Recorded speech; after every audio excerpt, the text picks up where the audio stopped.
بسم اللہ الرحمن الرحیم۔ حقیقی نقطہ کے ناظرین تمام دوستوں کو اور تمام انعامتا کو میری طرف سے السلام علیکم ورحمۃ اللہ وبرکاتہ۔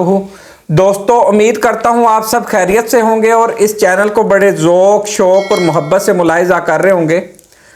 اور پہلے کی طرح ہر بار کی طرح آپ سے ریکویسٹ کروں گا کہ آپ ان ویڈیوز کو لائک کریں، سبسکرائب کریں، شیئر کریں، بیل آئیکن دبا کر رکھیں اور اپنے دوستوں کو اس چینل کے متعلق بتاتے رہیں تاکہ آپ کو بر وقت یہ ویڈیوز بھی ملتی رہیں اور دیپ سے دیپ جلانے کا کام بھی جاری رہے۔ دوستو،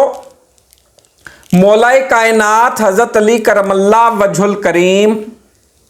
کی ہستی مبارک، ذات مبارک ایک حجاب ہے جو آسانی سے نہیں اترتا، اور نہ مولا کائنات کی ذات ہر شخص کی سمجھ میں آنے والی ہے۔ لیکن میں یہ کہوں گا کہ اگر کوئی مولا کائنات کی ذات کو سمجھ لے تو پھر اس کی زندگی کے مراحل آسان ہو جاتے ہیں۔ بہت سارے دوستوں کو یہ معاملہ ہوتا ہے کہ وہ کہتے ہیں لو جی یہ کیا ہر کوئی علی علی کر رہا ہے، اور ڈھول کی تاپ پر بھی، اور ایسے یہ وہ سارا کچھ۔ میں ان سے کہتا ہوں یار، مولا کائنات کو ماننا ہے تو ان کے علم کی بدولت مانو، ان کے رتبے اور منصب اور مقام کی بدولت مانو کہ مولا کائنات حضرت علی کرم اللہ وجہ الکریم کی ذات اقدس پر جتنی باتیں کر لی جائیں کم، لیکن اس پر میں آج صرف ایک بات کروں گا کہ علی کو ماننا ہے تو ان کے علم کی فضیلت کو دیکھتے ہوئے مانو، اور صرف ایک حدیث پاک پر یہ نقطہ ختم کروں گا کہ رسول اللہ صلی اللہ علیہ وآلہ وسلم نے فرمایا کہ انا مدینۃ العلم و علی بابوہا،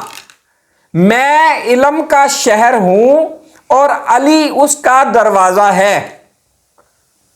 یہاں پر ایک بات صرف کروں گا کہ جب مولا کائنات حضرت علی کرم اللہ وجہ الکریم کی پیدائش ہوتی ہے تو جب رسول اللہ صلی اللہ علیہ وسلم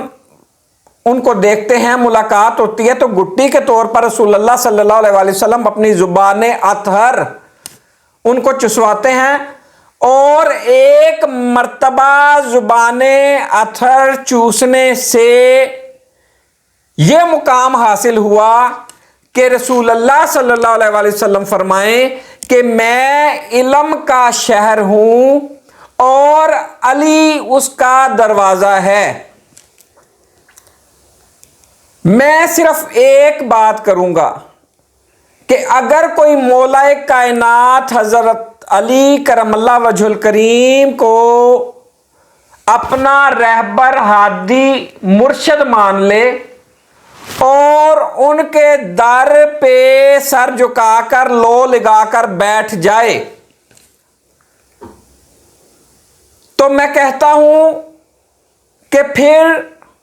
پوری کائنات میں اس شخص کا مقابلہ علم میں کوئی نہیں کر سکتا، کیونکہ جو علم کے دروازے پر بیٹھا ہو، جب دروازہ کھلے گا تو اس کو کیا ملے گا؟ علم۔ کیونکہ رسول اللہ صلی اللہ علیہ وآلہ وسلم نے فرمایا میں علم کا شہر ہوں، علی اس کا دروازہ ہے۔ اب جو اس دروازے پر لو لگا کر بیٹھے گا، جو اس آستان سے لو لگائے گا، جو اس دروازے پر جو ہے بھیک مانگنے جائے گا، بھکاری بن کر جائے گا، سب سے پہلی میراث جو اس کو ملے گی وہ علم کی ہوگی، اور وہ علم جو عام نہیں، خاص الخاص علم، سینہ بسینہ علم۔ المختصر کہ کوئی مولا کائنات حضرت علی کرم اللہ وجہ الکریم کے آستانے پر، ان کی درگاہ پر، ان کے دروازے پر، ان کی چوکھٹ پر عقیدت، محبت اور ادب سے بیٹھ جائے تو علم اس شخص کی قسمت میں لکھ دیا جاتا ہے، اس کی میراث لکھ دی جاتی ہے۔ تو پھر کیوں نہ کوئی کہے کہ علی امام منستو منم غلام علی، ہزار جانے گرامی فدائے نام علی۔ امید ہے آپ کو یہ نقطہ پسند آیا ہوگا، اور اس کے ساتھ میں آپ سے اجازت چاہوں گا، اور جو دوست روحانی ذکر حاصل کرنا چاہتے ہیں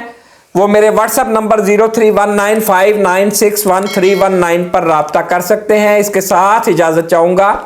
السلام علیکم ورحمۃ اللہ وبرکاتہ۔